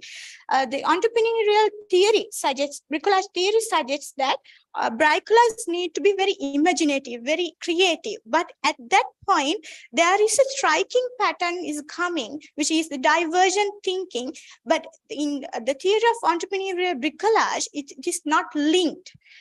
It is not explored that much how this divergent thinking is being linked and how it extends to an innovation performance. So here identified several theoretical gaps, and I am combining this innovation self-efficacy with innovation performance while bridging that gap from the entrepreneurial bricolage. And with that theoretical, empirical, and performance evidences, I'm looking into the purpose of this study. It is to identify the impact of innovation self-efficacy on innovation performance while identifying the role of entrepreneurial bricolage, as well as the role of divergent thinking of entrepreneurs on entrepreneurial bricolage and innovation performance of Sri Lankan SMEs. Accordingly, there are 3 research questions formed, and based on the research questions, the study focuses on 3 objectives to assess the impact of innovation self-efficacy towards innovation performance of Sri Lankan SMEs, and to investigate the mediating impact of entrepreneurial bricolage on innovation self-efficacy, and to examine how divergent thinking of entrepreneurs moderates the relationship between entrepreneurial bricolage and the innovation performance. And I have developed 5 hypotheses with the literature support. So I have given the several hypotheses along with the literature support. So the first hypothesis says that innovation self-efficacy impacts on the innovation performance. And the second hypothesis is suggesting that innovation self-efficacy impacts on the entrepreneurial bricolage. Thirdly, entrepreneurial bricolage impacts on the innovation performance. And all these were supported by the literature evidences. And fourthly, entrepreneurial bricolage mediates the relationship between the innovation self-efficacy and the innovation performance. And then finally, divergent thinking moderates the impact of entrepreneurial bricolage on innovation performance. Accordingly, the literature evidences have been also given. And this is my conceptual framework. As you can see, there are 5 hypotheses developed. And moving to the methodology part. So the overall research design is, this study is a quantitative study, explanatory by nature, and a survey strategy has been followed. And this study is conducted as a cross-sectional study. And the study has been used, the survey instrument as structured self-administrative questionnaire. And the data analysis was done through SPSS and Smart PLS. And the unit of analysis is the individual level, which means the SME owners here. And this population of the study is the SMEs, and the sample of this study is SMEs in Western Province, Sri Lanka. I took the Western Province because it provides the evidences that the most of the SMEs are located in the Western Province in Sri Lanka. And due to the inability of finding a proper sampling method, proper sampling framework, I had to go for the convenience sampling. And this is how I collected data. Total number of questionnaires distributed is shown. And however, the number of questionnaires considered for the final sample is 352 with effective response rate of 88.99. And the data analysis was conducted before going to the final data analysis. I conducted a pilot survey from 30% of respondents, and the data was screened initially with the SPSS, and then structural equation modeling was used to analyze the data. Initial data analysis were presented, demographic profiles, descriptive statistics, multivariate assumptions were checked, and exploratory fact analysis was conducted for unidimensionality. And after completing all these test analysis, two-step method has been followed in Smart PLS to assess the final hypothesis. So accordingly, the assessment of measurement model was presented and the structural model also presented. So this is the structural equation model, the output of Smart PLS. So there were no the dimensions of the there was no indicator values showing a lesser indicator value. So therefore, I use the exact same model. And these are the findings of the analysis. According to the hypothesis, the first hypothesis was innovation self-efficacy impacts on the innovation performance with a p-value significant p-value. The decision was taken that the hypothesis is also supported, and the second and the third hypothesis are also supported with significant p-values. And when moving to the fourth hypothesis, which was on checking the mediating impact, since both the direct effect and the indirect effects are considerably significant p-values are having. So therefore, it was noted that there is a mediating effect. Considering the VAF value, it was also noted that there is a partial mediation effect there in between the innovation self-efficacy and the innovation performance on the entrepreneurial bricolage. And moving to the final hypothesis, so there you can see the hypothesis is not supported here in the Sri Lankan context. However, it was supported in majority of the foreign context, but in Sri Lankan context, it was not supported because the p-values are not significant there. And moving forward with the discussion, as I mentioned before, innovation self-efficacy impacts on innovation performance were supported by many research evidences. So Tabak and Ba is telling that innovation is very much linked with the innovation performances, and especially this Wang and Lin in 2012 talking about how employees can be creative and innovative and how it impacts on the innovation performance, especially in the departments of research and development. And Shaw et al. 2017 and Chen and Fan 2015 also supported the same. And the second hypothesis, innovation self-efficacy impacts on the entrepreneurial bricolage. The same is supported by these articles. Creative and innovative nature of the entrepreneurs encourage them to find new resources, and thereby the people who are having more entrepreneurial bricolage aspects will go for more innovations. And thirdly, the entrepreneurial bricolage impacts on the innovation performance. The same was founded by these scholars, and majority of research finds supports the argument that the entrepreneurial bricolage enables more innovation, especially when SMEs are facing resource constraints. And the bricolage has the potential to significantly increase the performance of new product development, including value generation, product innovation, and faster delivery. And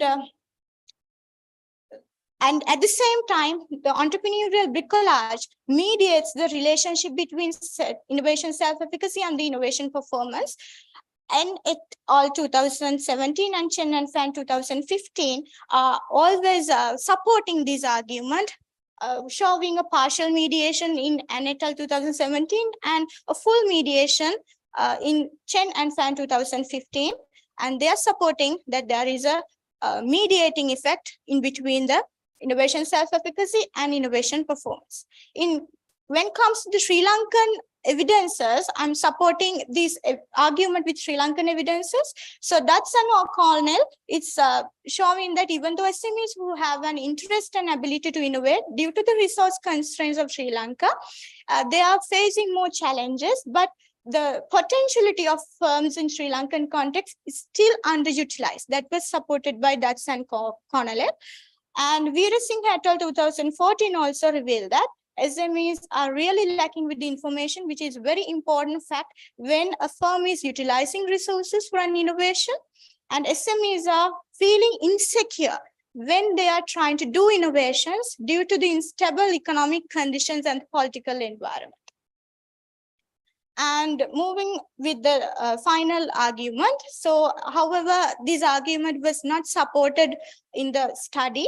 So the evidences where we can find in the Sri Lankan context is Sri Lankan entrepreneurs are risk-averse people, where even though it is a mandatory requirement to be an innovative or creative, when they are trying to survive in the market. So even though the foreign context, the literature supports that there is a moderating impact, in the Sri Lankan context, it was not supported.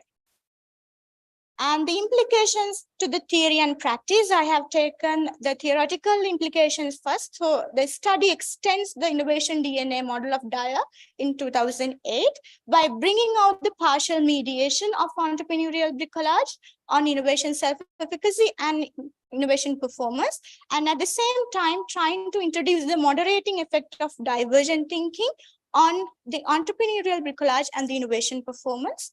And so there were several theoretical gaps identified through the self-efficacy theory, entrepreneurial bricolage theory, and studies successfully linking the innovation self-efficacy with entrepreneurial bricolage, divergent thinking, and successfully leading to the innovation performance. And the managerial implications of this study mainly grounded with the upliftment of the SME sector in Sri Lanka through boosting innovations, because Sri Lankan SMEs are lacking innovations. They believe that the resource constraints are the major issue that they're having. So the SME's owner can identify what kind of behavior that they need to show. For an example, how they need to question, how they need to observe the market trends, how they need to associate thinking. And all behaviors can be identified major patterns of innovative behaviors. And at the same time, SMEs and stakeholders are encouraged to be catalysts. For an example, employees need to be more innovative. Consumers, continuous feedback should be taken. Financial institutions should be come up with more grants and financial schemes. Likewise, SMEs and stakeholders are encouraged to do more innovations. And also, most importantly, the government and the relevant service provider organizations can take initiatives to make policies to facilitate the SMEs with several policies and the frameworks to provide the resource and the basic infrastructure facilities which entrepreneurs are need to come up with more innovations. So the conclusion, we identified that SME sector is lacking innovation. The reason is resource constraints, and how we can bridge that gap through entrepreneurial bricolage, and several theoretical gaps were identified, and self-efficacy theory was taking, and the entrepreneurial bricolage theory was taken to bridge that gap. Finally, findings of this study highlighted divergent thinking of entrepreneurs is not impacting on the innovation performance, while the entrepreneurial bricolage is having a partial mediation effect in between the innovation self-efficacy and innovation performance. So these are the references I have used. Thank you very much for listening to my presentation, and open for the questions or any clarifications if you have. Thank you. Thank you for your presentation. I will pass on the mic to the panelists.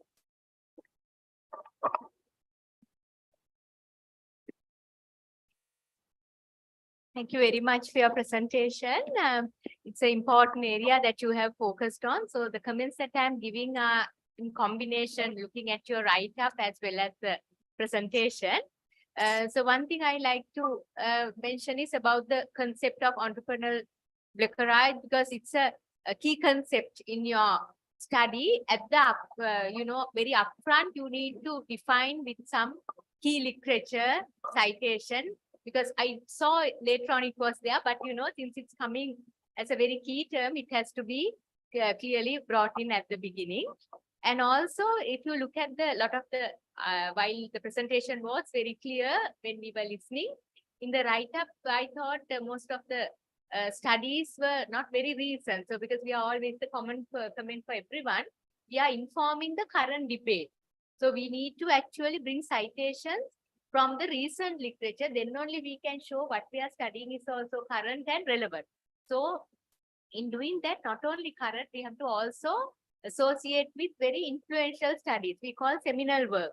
So those seminal work based on your area, maybe marketing, entrepreneurship, HR, whatever the case may be, would be from the leading journals in the area. So I would say, again, common point, policy reports, etc., can be very informative, especially at the introduction to, give some contextual information, etc. But in terms of the literature, you need to really bring in from those ranked journals in your area, which is very important, and place less reliance on conference papers, etc., because it's they are still working papers. So better rely more on the published articles. That's a common point for everyone. And also another common point, which I, again, referring to yours, but I'm say it's a common point for everyone. When you're using abbreviations, you need to spell out in the first instance, and thereafter only you should abbreviate. All abbreviations first spell out, then abbreviate. And also,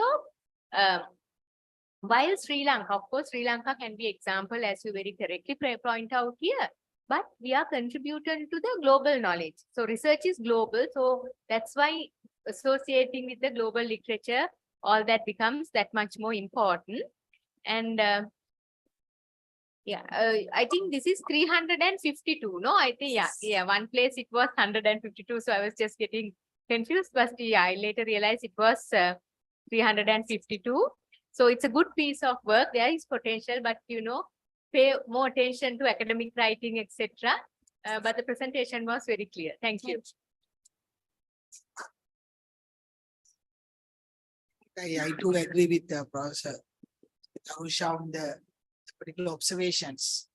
The study we discuss about the entrepreneurship is really important for the country, because the current GDP 52% of the contribution, in employment sector 48% contribution, but here you are talking about another very important thing. So 352, but what about the sampling unit?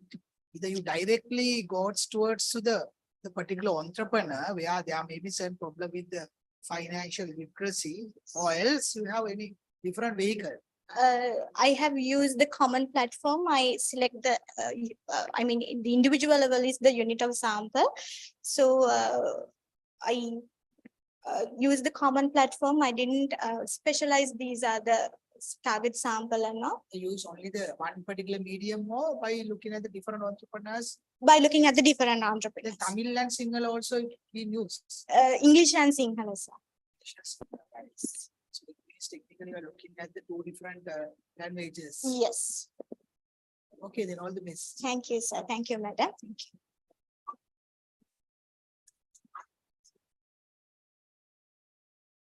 We move on to the next paper. MP Vikramasinghe. Psychological contract violation on turnover intention. The role of job satisfaction and perceived alternative employment opportunities. MP Vikramasinghe.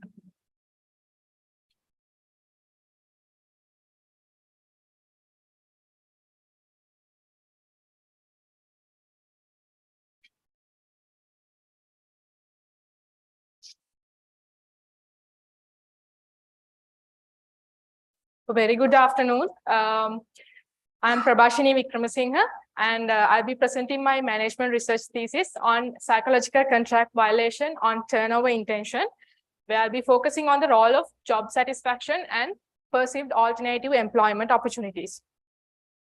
This will be the outline for my today's presentation. Let's focus on the research problem first.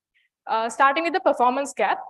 In Sri Lanka, IT sector can be considered as one of the major revenue generating sources, and high turnover is visible in the industry. But however, there is also average period of professional or skilled knowledge worker would remain in an IT sector companies around 2 years, according to HERA 2013. And also according to the National ICT Workforce Survey conducted in 2009, the attrition rate of workforce in the IT sector is relatively high, where modern day labor dynamics such as shortened job life cycles, voluntary unemployment, and high labor turnover has affected the recent labor markets in Sri Lanka, according to the central bank records. Employee turnover is also reported to be a major issue, not only in Sri Lanka, but in global context as well, according to Nika and Farkani 2020, and is also pertinent case in high-performing professionals such as managers, executives, and technicians. These category of employees are presented with a vast amount of opportunities due to their knowledge skills, and also it is stated in MOCIN 2019. Therefore, managers and researchers are increasingly concerned about the causes behind the intentions of their employees that quit their jobs and who are looking for alternate job opportunities. Moving on to the empirical gap, research has identified abundant factors leading to turnover, but has not given substantial attention to turnover intention of highly skilled professionals, as mentioned by Dinger in 2012. And also, it can be identified from the studies that adverse treatment by the organization or the members inside the organization also heightens turnover intentions among employees. But the previous studies that have conducted lack the applicability to non-Western settings, such as to employees in Sri Lanka.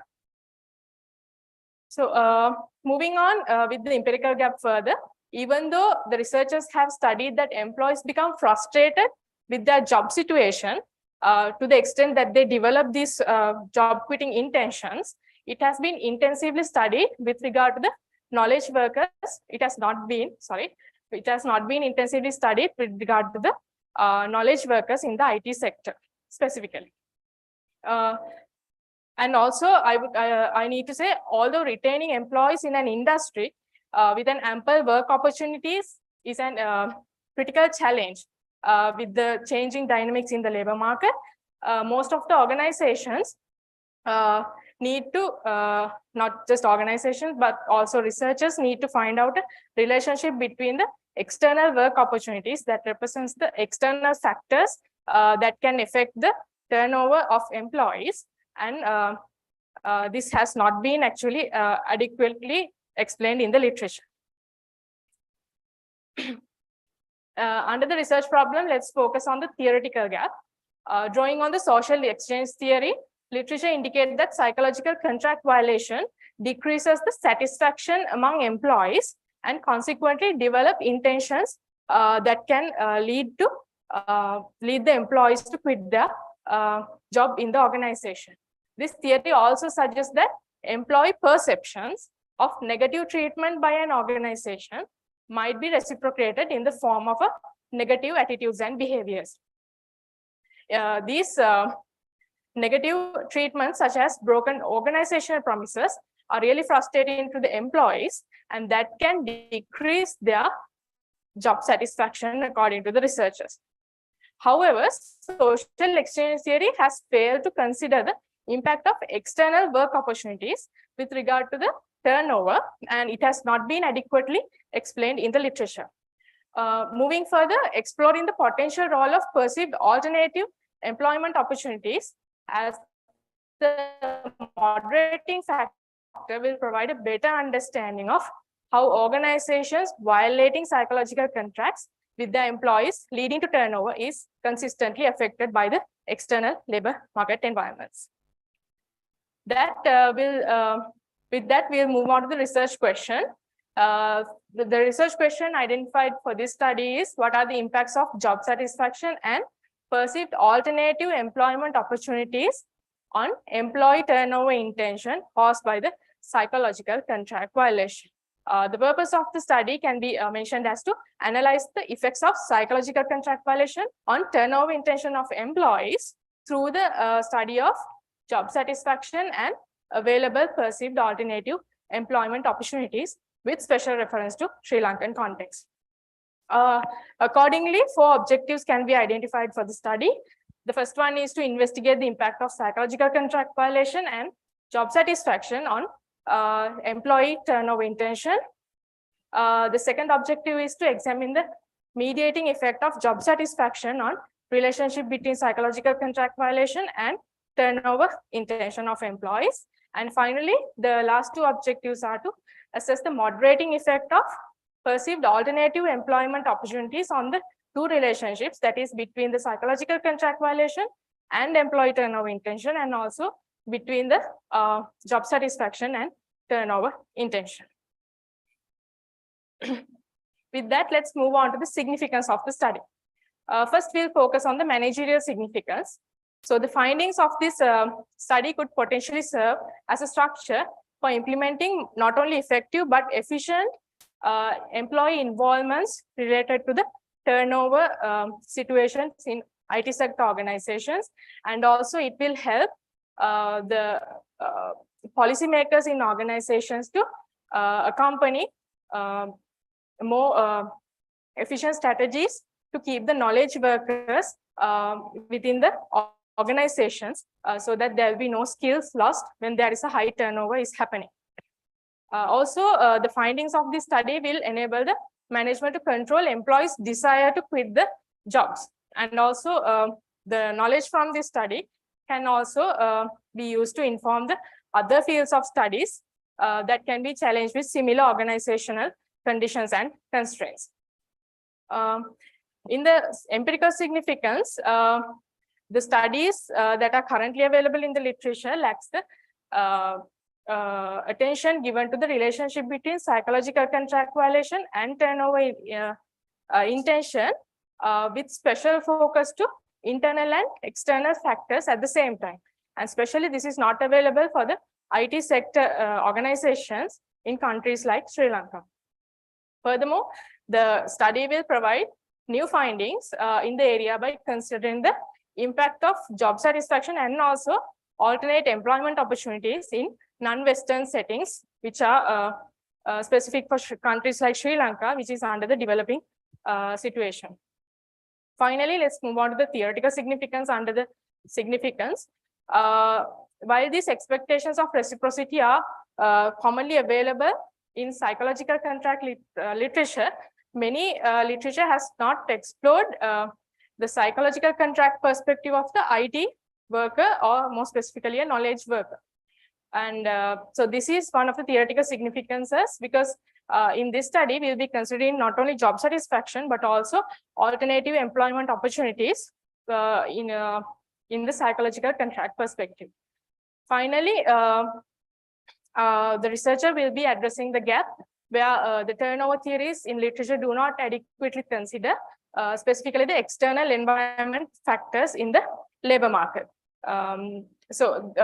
These external environmental factors can also influence the turnover intention developed by the employees in an organization, as mentioned by Joseph et al. In 2017. And also, for people who are researchers who will be carrying out the studies in this similar context will be benefited from this theoretical significance. With that, let's move on to the development of the hypothesis. The first hypothesis is the direct relationship where psychological contract violation is positively related to the employee turnover intentions.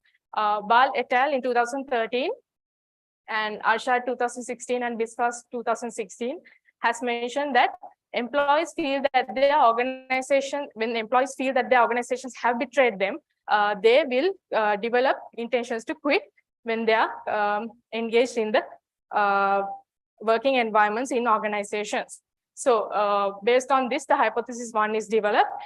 And the hypothesis 2 is another direct relationship between psychological contract violation that affects the job satisfaction of employees.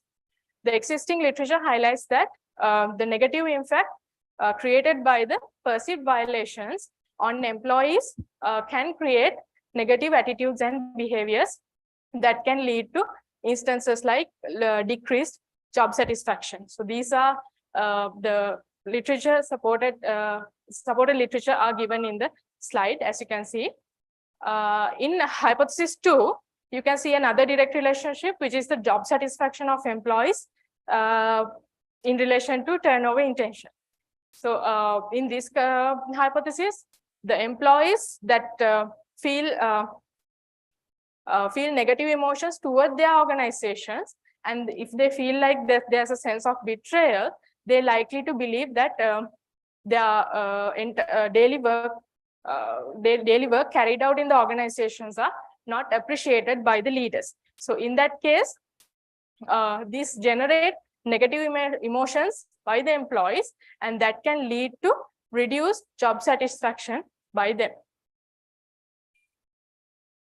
Under the hypothesis, let me focus on the hypothesis 4 that gives the mediation relationship between mediation of job satisfaction on the relationship between psychological contract violation and employee turnover intention. Chobot and Mason 2003 and Saifi Shazad in 2017 has provided as literature support for this hypothesis, where when there is high economic distress in countries, employees feel that their organizations might be showing signs of betrayal. In that case, employees might feel that they are not satisfied with their job because they are being created with negative emotions. So on the other hand, what happens is when that is increased, they will create intentions to quit their jobs. And finally, the hypothesis 5 and hypothesis 6, the previous research suggests that there can be a significant moderating relationship by the perceived alternative employment opportunities that can affect many relationships concerning employee turnover. So based on this, the hypothesis 5 and hypothesis 6 are developed for this study. This will be the conceptual framework. There are 6 hypotheses that I'll be testing in the study. The turnover intention, psychological contract violation, and the job satisfaction, and also the effect of perceived alternative employment opportunities that is taken from the external working environments. So in this conceptual framework, the first 3, the psychological contract violation, turnover intention, and job satisfaction was, the relationship was based on the social exchange theory, and the perceived alternative employment opportunities was the lack of explanation that is given by the social exchange theory, which is backed by the social interdependence theory. So moving on to the methodology of the research, the overall study is a positivism deductive approach, and it is a quantitative study that followed the survey strategy, and the mono method was used, and the cross-sectional study was carried out. The survey instrument was a structured, printed, self-administrated questionnaire, and the data analysis was carried out by the statistical analysis with SPSS and AMOS software. The unit of analysis was considered as the individual level. Therefore, the professionals in the middle management level in IT industry were selected as the unit of analysis for this study. The population was considered the Sri Lankan population employed as mid-level employees in IT sector organizations, and the sample was taken as 400 middle-level IT sector employees from the Colombo district due to the restrictions given by the COVID pandemic situation. The sampling method was convenience sampling. Moving on to the data analysis, 300 out of the 400 questionnaires that was distributed, 389 usable responses were obtained through the questionnaires, and these were analyzed using the SPSS software, the descriptive analysis for demographic variables, and one-way ANOVA test, and so on. The 2-step process recommended for the literature was followed for the data analysis, considering the measurement model and also the structural model. You can see the measurement model results obtained from the AMOS software in this figure. First, let's consider the direct paths that is related to the hypothesis 1, hypothesis 2, and hypothesis 3. So as you can see, the first 2 hypotheses are accepted, but however, the third hypothesis, that is the relationship between job satisfaction and employees and related turnover intention, was not supported under the direct paths. And the mediation was tested. As you can see, both the direct and indirect path were significant, and as a result, a partial mediation was expected, that is related to the hypothesis 4 of this study. Finally, the moderation path was tested, that is considering the perceived alternative employment opportunities, and as you can see, both the hypotheses were accepted, considering the results generated by the AMOS software.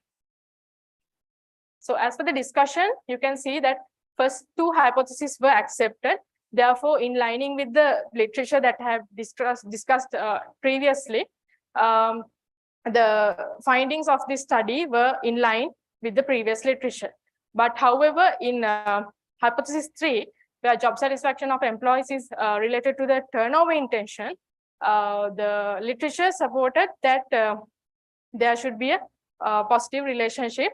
However, in the Sri Lankan context that was the study was carried out, this was found out to be not significant. And the mediation relationship in literature context, the studies reveal that job satisfaction and act as a significant mediator between employee behavior in organizations. But and also the findings aligned with this literature where there was a partial mediation that was obtained for this study. Finally, for the hypothesis 5 and hypothesis 6, the perceived alternative employment opportunities moderate the two relationships. So the studies have in literature have similar findings where the moderation by the perceived alternative employment opportunities was seen between the constructs that is related to the employee turnover and relating to the organizational environments. And aligning with those findings in the literature, for this study also, we found out that there is a moderation by this perceived alternative employment opportunities construct. So with the social interdependence theory, it can be argued that employees are more likely to involve in actual voluntary turnover, where an external job market has plentiful job opportunities. And also it can be claimed that the moderating role of perceived alternative job opportunities is influencing the individual turnover intention of employees. Moving on to the managerial implications, the findings of this study will suggest that organizational leaders can, especially in the IT sector, can be mindful about the presence of negative effects by psychological contract violation, and also the organizations will be benefited by how they can manage the availability or the dynamic labor market changes that is there in a country or worldwide, depending on a certain sector. In theoretical implications, the current research will be enriching the empirical literature in IT sector, and also perceived alternative employment opportunities is a relatively new construct, and which has not been studied for the IT industry. And also rooted in the social exchange theory, the study's conceptual model not only explains the linkage of psychological contract violation to the turnover of employees, but also it examines the satisfaction and perceived alternative employment opportunities as underlying mechanisms in this study based on the social interdependence theory. Finally, the limitations of the study. A potential limitation comes with the self-reported measures and also in the methodology. So for better understanding in this context, there can be used the multi-method strategies, and also significant antecedents of psychological contract violation were not studied in this study. And for future work, these are the improvements that can be done with regard to the study. Thank you for your attention. It's time up as well. I hand over to the panelists for a few comments. Thank you for the presentation. I think vividly elaborated presentation with whatever they expected, the methodology and all. Now, by looking at the study, you selected, again, I go to the sampling strategy, 389 usable responses. Is that from different 389 companies, or else you are going for a different options? No, I considered different companies that is based on the Colombo district. 389 different companies. No, I'm giving the unit of analysis in the individual level. So 389 employees representing, as I remember, more than 15 companies. So it means technically within 15 companies only, you are going to have that particular 389. Yes. Okay. So that might be one of the concern because different organizations, so different leadership and all, and also different mechanisms we need to Yes. take into consideration. And even in a scenario, so you can have a kind of a different test like male versus female. Then again, the age categories. So you Yes. can have a different analysis to give you a kind of a different interpretation at all. Yes. Is that also another very important thing. And even in the presentation, I evaluated first 9 minutes we have taken to discuss up to the hypothesis. So then the remaining 6 minutes we have for everything, most important thing, this Pareto's model, 80-20 rule. So you Yes. need to stick to that. It's really important for the presenters. And even in your conceptual model, you put only author Yes. in the source. Usually you put author developed from literature. That should be there. Understood. So these are the observations. Right.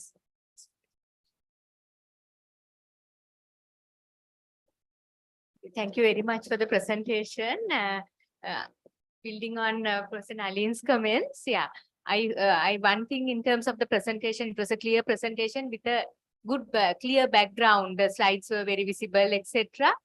In the write-up, I had a small point where after the abstract, you had a introduction, rather than the introduction, straight away the statement of problem, I think, no? So rather than that, before, because problem usually stem from a background. So it's good to have a background and then gradually from the background move to a research problem that would give a better entry to your research problem. And then I thought to give some common comments which would be useful for others as well.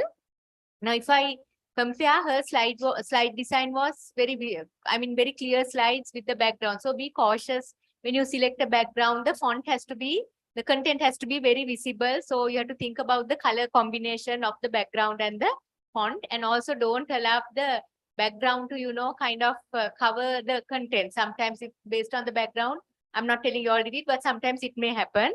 And these are academic presentations. In academic sessions, attention to detail is very critical. So every full stop, every comma matters. When you write at all, I saw in some of the reports, there were, where the full stop or comma was, there were a bit mismatches. So very important, pay attention to detail and be very consistent, referencing based on the PIM style, whether you use and or ampersand, where you do it, and how you use it based on author prominent or information prominent citations. Be cautious about that. Spellings also, are you following UK or US, whatever, be consistent and also check, because when you look at the same thing, you may, sometimes make mistakes, make sure to check it. And also, I think very important point Professor Nalin raised about the time. So think about the overall presentation and think what are the core aspects and divide the time accordingly, which is a very important aspect. So these are some few takeaways for your future improvement, maybe for your future doctoral studies, etc. So great work and presentation skills. I would say we both were talking about it. Very good presentation skills. All were very confident. So keep up the good work and wish you all the best. Thank you. Thank you for the comments and thank you for the opportunity.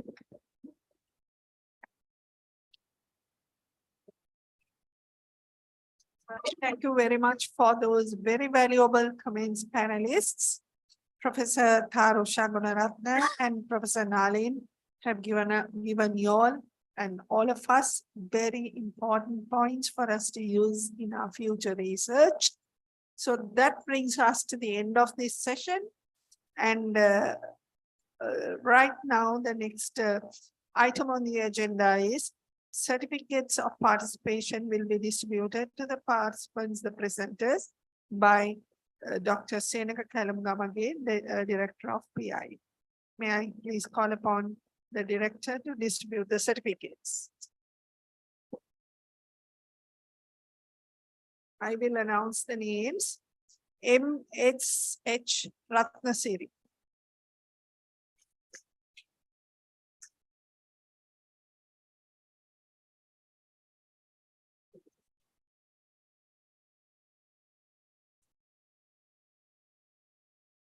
PH Abe Sundar.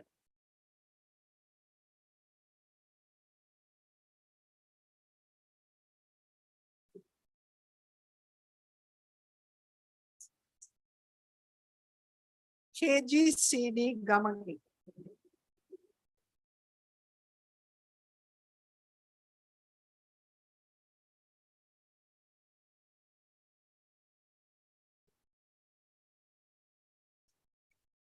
DCH Silva.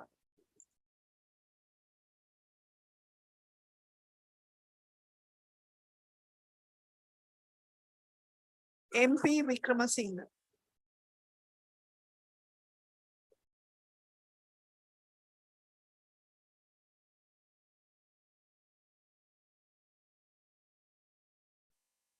Director will hand over letters of appreciation and a token to our panelists, Professor Tarusha Gunaratne and Professor Nalina Besekara now to express our deep appreciation of the role you all have played today.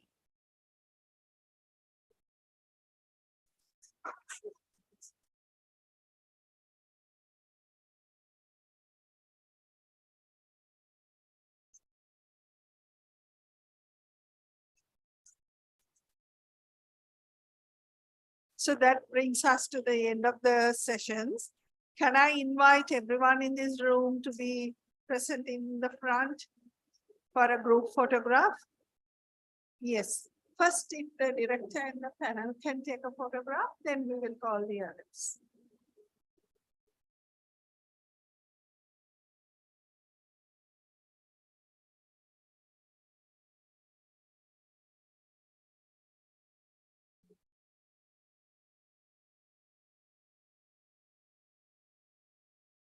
Okay.